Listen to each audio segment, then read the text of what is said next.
Railway ஸ்டேஷனில் போய் ஹிந்தி அழிக்கிறோன்ட்டு இன்றைக்கி ஒரு வீடியோ பார்த்தேன், காமெடியாக இருக்குது. ஹிந்தி எது இங்கிலீஷ் எதுன்னு தெரியாமல் இங்கிலீஷ் அழிச்சிட்டு இருக்காங்க. அந்த வீடியோவை நீங்கள் பார்த்தீர்களா? இங்கிலீஷ் அழிச்சிட்டு இருக்காங்க. இவர்கள் தான் மொழிப்போர் வீரர்கள் போல இருக்கு. எது ஹிந்தி எது தமிழ் இங்கிலீஷ்னே தெரியல. 3 எழுதியிருக்கு. தமிழ் உங்களுக்கு தெரியுது, ஹிந்தி இங்கிலீஷில் எது ஹிந்தின்னா தெரியாது. இங்கிலீஷை உட்காந்து அழிச்சிட்டு இருக்காங்க இந்த வீரர்கள்.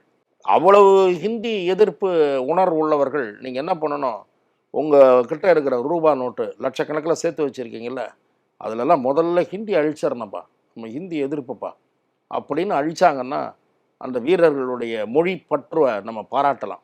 ஏன்னா எல்லாரும் லட்சக்கணக்கில் வச்சுருப்பீங்க, முதல்ல எடுங்க. 500 நோட்டு கட்டா 100 நோட்டு கட்டா எடுங்க, ஹிந்தி அழிச்சிடணும். அழிச்சிட்டு கடையில் கொண்டு போய் நீட்டுங்க. ஏன் ரயில்வே ஸ்டேஷனில் போய் அழிச்சிட்டு இருக்கீங்க?